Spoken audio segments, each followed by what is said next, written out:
Halo sahabat OKOC, dimanapun berada, kita di episode yang baru kali ini di YouTube channel OKOC Indonesia, channel khusus podcast membahas tentang berbagai tips dan juga talkshow bersama para narasumber yang mumpuni.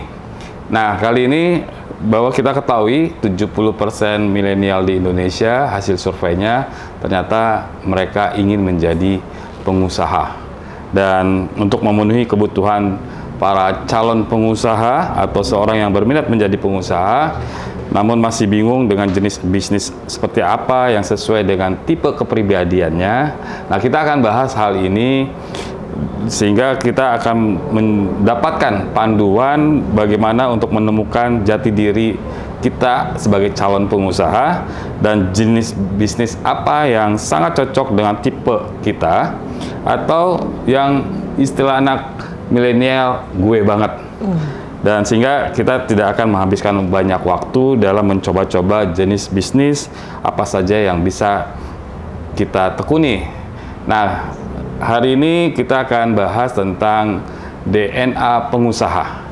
Ada sebuah buku yang berjudul DNA Pengusaha yang ditulis langsung oleh Ibu Astri Novita MSI, CEO dan founder PT Inovasi Sigma Perkasa. Beliau sudah 7 tahun berpengalaman sebagai entrepreneur di sebuah lembaga pelatihan atau training dan juga sebagai konsultan HRD. Dan sejak tahun 2017, beliau banyak membantu memajukan para pengusaha di Indonesia, khususnya para UMKM.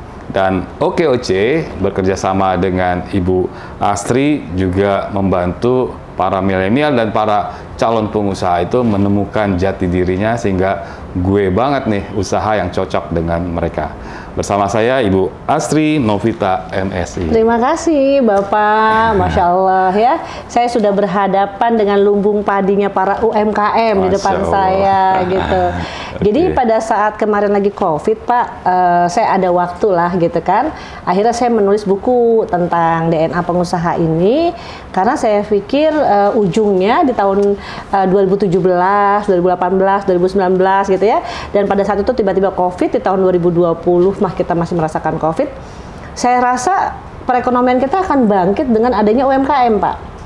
Saya udah membayangkan saat itu akan ada 700.000 UMKM akan berkiprah memajukan ekonomi di Indonesia. Seperti itu. Dan ternyata membernya OKOC aja sudah 500.000 ya Pak ya? Ya, sudah lebih dari 500.000. Iya, jadi saya rasa saya harus ketemu nih sama lumbung padinya para UMKM itu, yaitu di sini, di komunitas OKOC. Oke ya, terima kasih banyak Bu Astri. Jadi ini bukunya teman-teman sahabat OKOC, DNA Pengusaha. Anda akan menemukan siapa jati diri Anda, bisnis apa yang cocok dengan tipe kepribadian yang Anda miliki. Nah, kita akan bahas mengenai buku ini Bu Astri. Iya. Nanti Bu Astri bisa menjawab beberapa pertanyaan yang kita mau gali untuk buku ini. Iya. Nah, sebenarnya Bu Astri, bagaimana memang caranya menemukan passion yang sesuai agar menjadi pengusaha yang handal dan cocok dengan jati diri kita? Iya, sebetulnya kan kita tuh sering banget lelah ya Pak ya. Biasanya para pengusaha itu 2 tahun pertama tuh masih gonta-ganti bisnis. Betul. Dan mereka cenderung kayak sekedar dagang aja gitu kan. Misalnya awalnya dia jualan kuliner kecil-kecilan gitu kan. Terus tiba-tiba nggak cocok ganti jualan fashion gitu kan. Terus nggak cocok lagi ganti jualan yang sifatnya seni misalnya. Tapi dia tuh nggak dapetin feel-nya gitu. Sebetulnya gue tuh yang mana gitu loh. Masa tiap tahun selama 2 tahun gonta-ganti terus bisnisnya gitu kan, jadi kayak nggak ada laser fokusnya gitu loh, mau kemana gitu kan. Jadi kayak wasting time lah ya, kira-kira seperti itu. Nah, kalau kita hitung berapa banyak pengusaha yang bisnisnya tuh masih bisa bertahan setelah 5 tahun, itu sangat sedikit.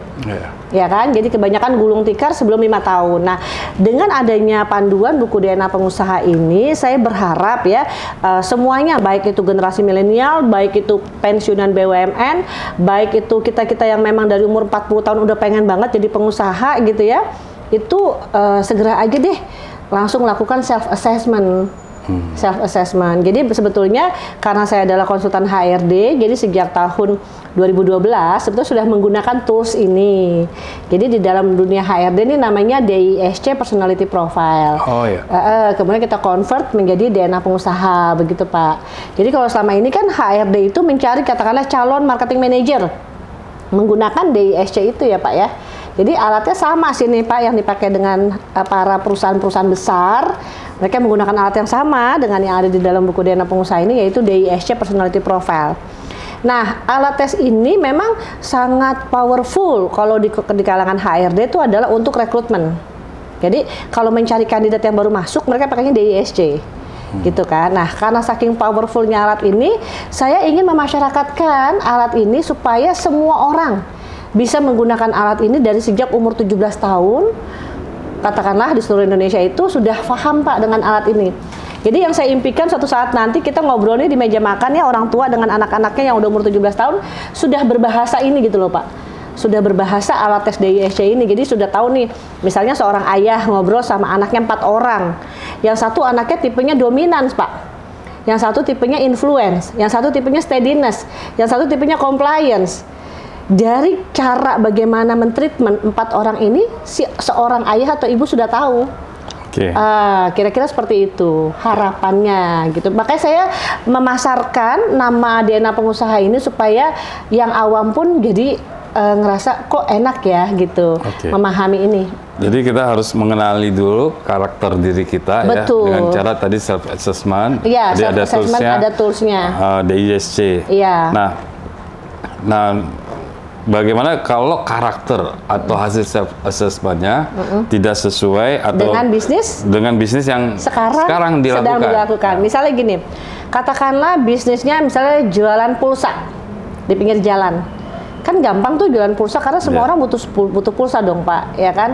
Tapi dia tipe orangnya ternyata influence. Influence itu kan tipe orang yang bisa naik ke atas panggung kayak Raffi Ahmad gitu loh Pak. Itu sudah pasti tuh warung pulsanya nggak ditungguin Pak sama dia. Udah pasti dia cuma ketawa-ketawa gitu kan, ngobrol-ngobrol di tempat lain, entah itu di Starbucks, entah dia jadi MC Pak di luar sana. Jadi warung pulsa itu hanya bisnis sampingan. Karena itu bukan gue banget gitu. Yang pas untuk memiliki warung pulsa itu adalah yang tipe steadiness. Gitu. Kalau tipe steadiness dia benar-benar tuh Pak nungguin warungnya, ngerjain tugas-tugas gitu ya, sebagai pelaksana operator lah ibaratnya gitu. Dia ngerintis benar dari nol, tapi warung pulsa itu dia yakin bakalan besar. Kenapa? Karena resiko bisnisnya kecil. Ya. Jadi ada agak Bu, kayak tadi kan berarti ada antara passion dan karakter dan juga minat di bisnisnya. Nah, apa hubungannya nih antara passion dan juga karakter dalam mereka sehari-hari dengan bisnisnya yang dijalani? Iya. Jadi passion itu artinya gairah ya. Misalnya katakanlah Pak Iim nih bergairahnya kalau ngapain sih? Misalnya Pak Iim suruh desain grafis, kira-kira bergairah nggak? Iya. Ngedesain gitu loh Pak, ngedesain gitu tuh nongkrong terus misalnya ngedesain buku inilah. Iya. Punya passion nggak Bapak? Merasa nggak punya passion? Iya, betul. Merasa nggak Pak? Misalnya Pak Iim lah. Iya.